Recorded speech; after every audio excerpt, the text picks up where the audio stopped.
በእናታችሁ ምርቃት በጣም ነው የምወደው እና የሚያዩት ህልም ደግሞ ልጅ የሞተችው ልጃቸውና የሞቱት ልጆቻቸው እየመጡ ቤት ውስጥ ነጭ በነጭ ለብሰው ቁጭ ብለው ምግብ ሲበሉ የሞቱት ልጆቻቸው ምግብ ይበላሉ። ከዛ ከልጆቻቸው መካከል አንደኛዋ ሴት ልጃቸው የበላችበትን ሳህን ምግቡን በልታ ሳህኑን ይዛ ልትወጣ ስትል ከእጇ ተቀበሏት። በህልም ነው እንግዲህ አምጪ ይሄንማ ይዘሽ አትሄጂም፣ ይሄ እዚህ ነው የሚቀመጠው፣ አንቺ ሂጂ ያሏት። በህልም የሞተ ሰው በቤታችሁ መጥቶ እቃ ይዞ ከወጣ ጥሩ አይደለም። የሆነ ሰው ይሞታል ወይም ደግሞ አደጋ ይደርሳል ማለት ነው። እንደገና የሆነ ሰው የሞተ ሰው አባትም እናትም ወይም ወንድም ሊሆን ይችላል። የሞተ የምታውቁት ሰው እናንተ ቤት መጥቶ የሆነ ልጅ ወይም የሆነ ሰው አባት እናት ይዞ ከወጣ በህይወት ያለን ሰው ማለት ነው ይዞ ከሄደ ያ ሰው ይሞታል ማለት ነው። ጥሩ አይደለም እና ያንን ሳህን በመቀበላቸው በጣም ነው ደስ ያላቸው። የሞተው ሰው ራሱ ብቻ ነው የወጣው። ለብሰውት የመጡትን ልብስ ራሱ አስቀምጠው ቤት ውስጥ ጥለው ከሄዱ ከባድ ህመም ያጋጥማል ማለት ነው እና ምግቡን ግን በልተው ነው የሄዱት። ያ ምግብ ደግሞ ምንድነው በስማቸው ዝክር እንዲዘከር በስማቸው ለቤተ ክርስቲያን እንዲጸልይላቸው መፈለጋቸውን ያሳያል። እና ምንድነው ልጅ ብለው ሲጠይቁኝ ምግብ በልተው ከሄዱ እናንተ በስማቸው ለኔ ቢጤ ሳንቲም ስጡ፣ ቅዳሴ ላይም ስማቸው እንዲጠራ አድርጉ።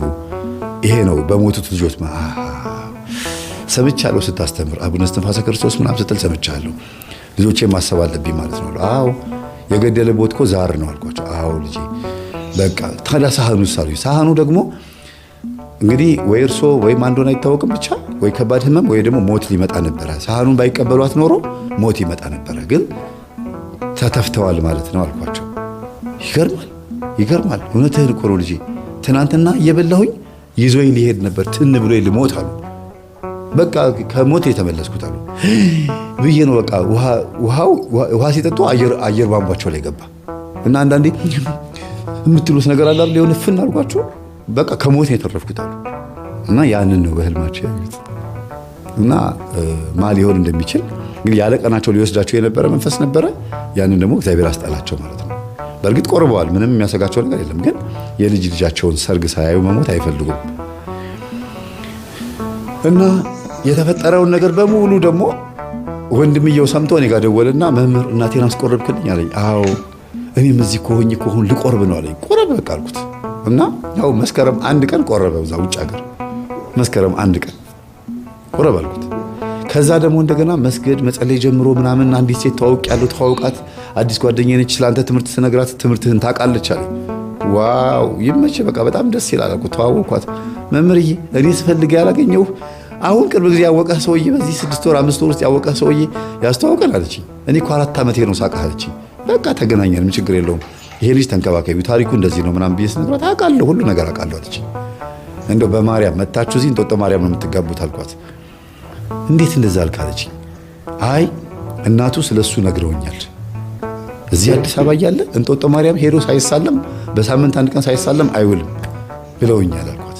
አንተ እንጦጦ ማርያም ትሳለም ነበር እንዴ አለችው። እዛው እየሰማሁኝ ጆሮዬ ላይ አዎ አላት። መምህር ተስፋዬ የምትጋቡት እንጦጦ ማርያም ነው እያለኝ ነው አለችው። መምህር እያመሰግናለሁ፣ እረስቼው ምንም አላሰብኩበትም ነበረ፣ በቃ እንዲያው መጥቻ አገባታለሁ አለኝ። አሁን ሊመጣ ነው እንግዲህ ህዳር ጽጌ ጾም ካለፈ በኋላ መጥቻ አገባታለሁ እያለኝ ነው። አይገርምም? እና አንዳንድ ጊዜ የሆነ መንፈስ ሲያዝ ቤት ውስጥ እናት ላይ ያለ መንፈስ ወይም ደግሞ የሆነ ሰው ላይ ያለ መንፈስ ሲያዝ ሁሉም እድለኛ ይሆናል፣ ሁሉም የተስተካከለ ነገር ይሆናል። ለምን? አንዱ ነው በቃ። ለዚህ ነው እናቶች እባካችሁ የባለፈው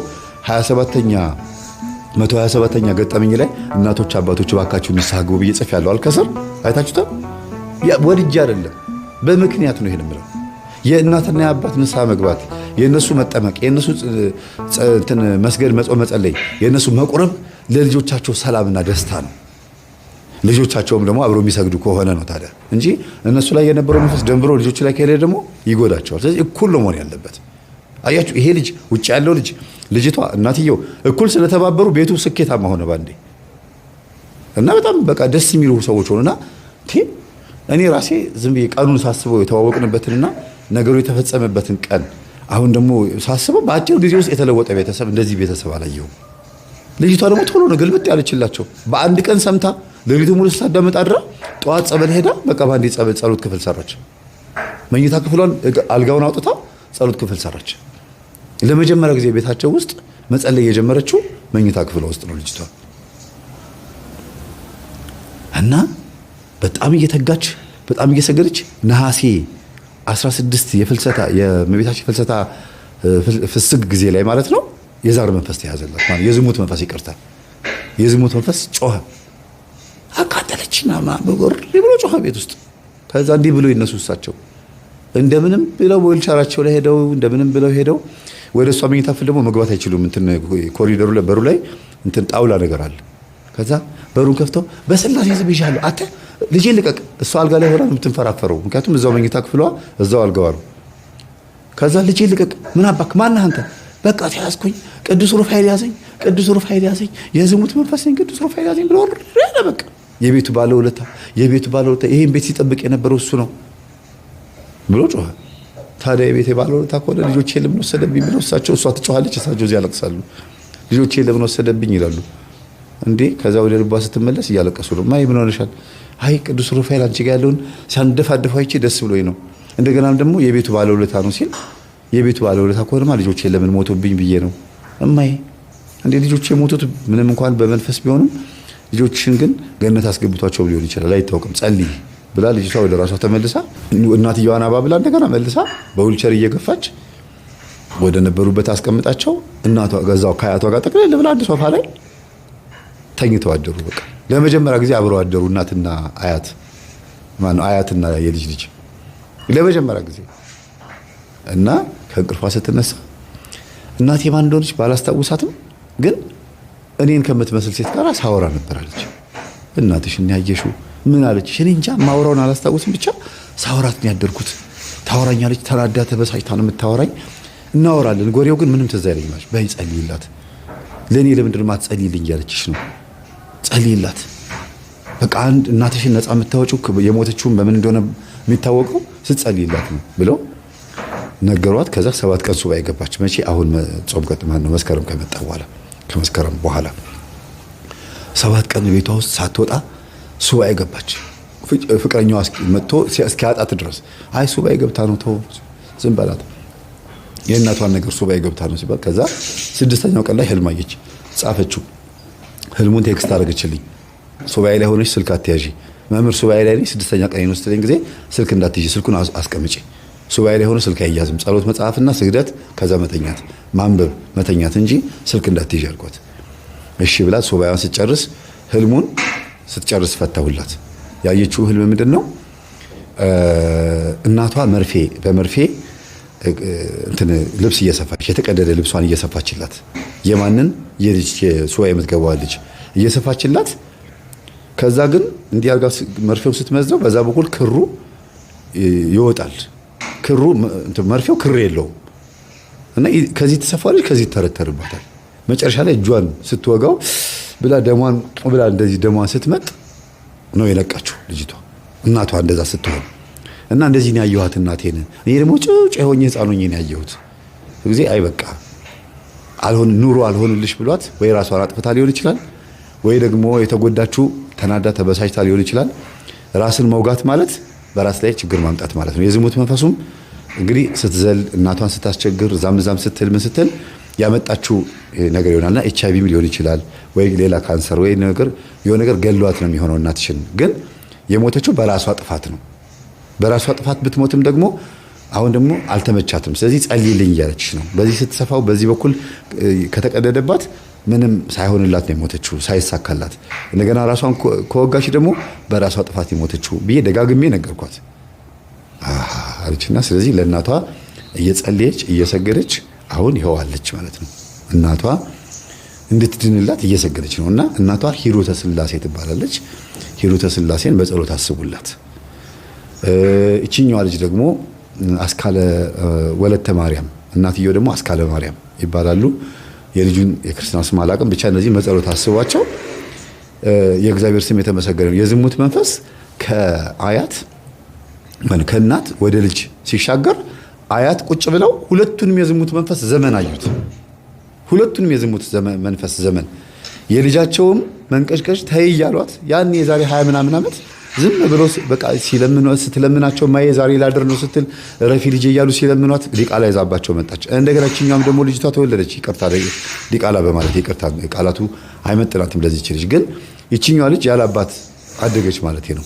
ከዛ ደግሞ ይቺኛው ልጅ ደግሞ አድጋ ራሱን ደገመችው እና በ20 ምናምን በ30 ምናምን ዓመት ውስጥ እናትና ልጅን ተመሳሳይ መንፈስ ሲያጠቃቸውና ተመሳሳይ የሆነ ጥቃት የዝሙት ጥቃት ሲደርስባቸው አዩ እናትየው።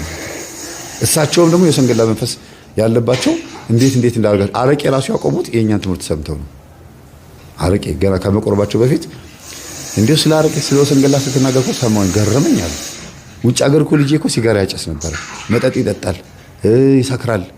በቃ ዝም ብሎ ዱርዬ ሆኖብኛል፣ ግን ይሰራል። ውጭ ሀገር ጥሩ ሰራተኛ ነው፣ ግን ገንዘብ ይልካል፣ ግን በጣም ዱርዬ ሆኖብኝ ነበር። አሁን ይሄን ሲሰማ ያቆማል። አዎ እኔ እነግረዋለሁ አልኳቸው። ወሰንገላ የሚባል መንፈስ ሲጋራ ያስጨሳል፣ መጠጥ ያስጠጣል ማን ብዬ ደጋግሜ ሳስተምርም ሰምቷል። እኔም ስነግረው ደግሞ መምህር በደንብ ሰምቻለሁ፣ አሁን ገብቶኛል፣ ሁሉ ነገር አቆሚያለሁ ነው ያለኝ።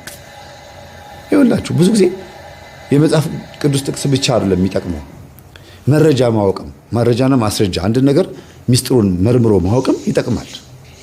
እንዲሁ ዝም ብሎ እንዲሁ ሰባኪ ጠርቶ ማሰበክ ብቻ አይደለም። እንዲህ አይነት ትምህርቶችም ወሳኝ ናቸው የምንለው ለዚህ ነው ማለት ነው ቤተሰቦች። እና እግዚአብሔር ሁላችንንም ይርዳን፣ እግዚአብሔር ሁላችንንም ያግዘን። ሳልመክርም አላልፈው አንድ ነገር ብቻ እባካችሁ የልጅ ልጆችና ልጆች እናቶቻችሁ የሚሉትን ነገር ስሙ። እነሱ ያለፉበትን ዘመን ነው ለእናንተ የሚመክሯችሁ። ብትችሉ ድንግልናችሁ ይጠበቅ፣ ካልሆነ ግን ጤንነታችሁ ይጠበቅ። ካለፈ ማለት ነው የድንግልና ጉዳይ። በ14 እና በ15 ዓመት ድንግልና ካለ በጣም ብርቅ ነው። በአሁኑ ሰዓት በእንክብካቤ ልጆቻቸው የሚያሳድጉ እናቶች ካሉ በስተቀር ከባድ ነው። ግን የእናት አባት እዳ ለልጅ የሚሆንበት ሁኔታም ስለሆነ ያለው በፈለገ ቢንከባከቡ እናትና አባት ልጆቻቸውን ጥሩ ትምህርት ቤት ቢያስተምሩም ከቤት ባይወጡም ግን በሆነ አጋጣሚ ሽልክ ብሎ እንደ አንድ እናት ልጄ በጣም ጨዋ ነች እያሉ በጣም ሲመኩ የነበሩ እናት በአርቲፊሻል የወንድ ልጅ ሀፍረተ ስጋ ወይም በአርቲፊሻል ብልት አይደል እንደ ልጅቷ ድንግሏን ያጣችው ከቤት ሳትወጣ የሌዝቢያንም ቪዲዮ እያየች ከዛም አልፋ የቤት ሰራተኛዋ ጋርም ተኝታ የተገኘችው ነገር ያቻለው አስተምር ያለው ከዚህ ቤት ደጋግሜ ተናገር ያለው እነ ጨዋ ነች እያሉ እየተናገሩ ማለት ነው። ከቤት ወጣ አታውቅም። ወንድ ልጅ ቀና ብላ ይታጠብ። አዎ ወንድ ልጅ ቀና ብላ ማታየው ግን በአይነጥላው ምክንያት ነው። አይነጥላው ደግሞ እጇ ላይ ሆኖ ህጓን ወሰደባት ማለት በግል ወሲብም በአርቲፊሻል ምናምን እና ይሄን ስንናገር ዝም ብለን አይደለም የምናወራው። መንፈስ እየዘመነ ነው፣ በጣም እየሰለጠነ ነው። ከአመድና ከቆሻሻ ከአተላ ተነስቶ እየዘመነ ነው፣ ከረባት እያሰረ ነው።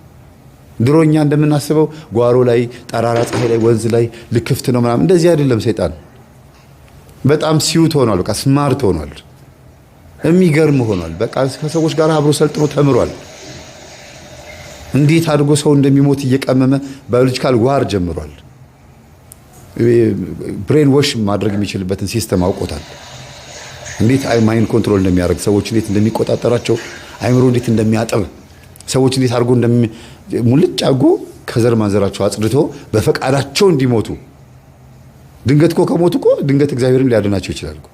ድንገት ከሞቱ ገነት ላይ መግባት እድልም ሊኖራቸው ይችላል። ግን በፈቃዳቸው ከሞቱ ማለቴ በሱስ እግዚአብሔርን በመሳደብ ሃይማኖት በመካድ ወይም ደግሞ በነፃ ፈቃዳቸው ተጠቅመው እግዚአብሔርን ከርተው ሲሞቱ ሰይጣን ደስታውን አይችለውም። ያን ነው የሚፈልገው እንጂ ሰውን ሁሉ መጨረስ አቅቶት አይደለም። በግጥ የሚጠብቅ እግዚአብሔር አለ።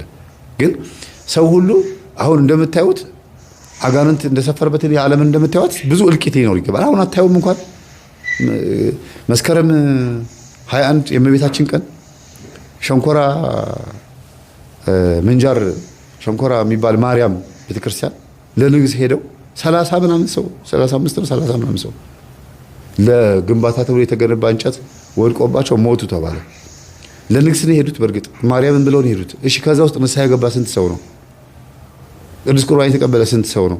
እንደው ለንግስ ስለሄዱ ብቻ ይተርፋሉ? እውነት ገነት የመግባት እድላቸው ሰፊ ነው። የሚያውቀው እግዚአብሔር ነው። ግን ድልዋኔክሙ ንበሩ፣ ተዘጋጅታችሁ ጠብቁ። ሁልጊዜ ንስሐ ገብቶ ተዘጋጅቶ መጠበቅን የመሰለ ነገር የለም። እና ማንም ሰው ቢሆን ያሳለፈውን ጊዜ አይቶ መጸጸት እንጂ ያለበት መኩራት የለበትም። የሚያኮራ ነገር የለንም። ምንድነው የሚያኮራ? እስቲ እናት ምናልባት ልጇን አስተማርኩ፣ አሳደግኩ፣ ዩኒቨርሲቲ አስተማርኩ፣ አስመረኩ ብላ ልትኮራ ትችላለች። ራሷን ግን ወደ ኋላ መለስ ብላ ስታየው ልጇን እንዴት እንዳሳደገች ስታስበው ስንት ዋጋ ከከፈለችበት ዋጋ ውስጥ እንከን አይጠፋም። ለልጇ ብላ የሆነ ቦታ አልሄደችም። ብዙ ዋጋ አልተከፈለም። ብዙ ነገር እኮ እንደው በአዳም ልኮ ቦታ ባይሄድ እንኳን በሙስናና በጉቦ ወይም ደግሞ በመስረቅና በማታለል ልጆቻቸውን ያሳደጉ አይጠፉም። እንደምንም ብዬ ልጄን አሳደግኩ ማለት እኮ ይሄ ነው። እንደምንም ማለት በዚህም በዛም ብዬ በባሌም በቦሌም የትም ፍጭው ዱቄቱን አምጪው አድርጌ ልጄን አስመርቄዋለሁ ነው። ይሄ ምርቃቱ ቀን ጥቁር ጋዋን ይለብሳል። ከዛ በኋላ ጥቁር ህይወት ይሆንበታል። ለምን? እንደምንም ስለሆነ ያደገው። ግን ሃይማኖቱን እንዲያውቅ ዩኒቨርሲቲም ሆኖ መንፈሳዊ እንዲሆን ሃይስኩልም ሆኖ ቤተክርስቲያን እንዲያስቀድስ እንዲቆርብ እያደረጉ ካሳደጉት ግን እንደምንም አይደለም። እንደምንም አላደገም። እንደ እግዚአብሔር ፍቃድ ነው ያደገው። እና እንዴት አድርገን ልጆቻችን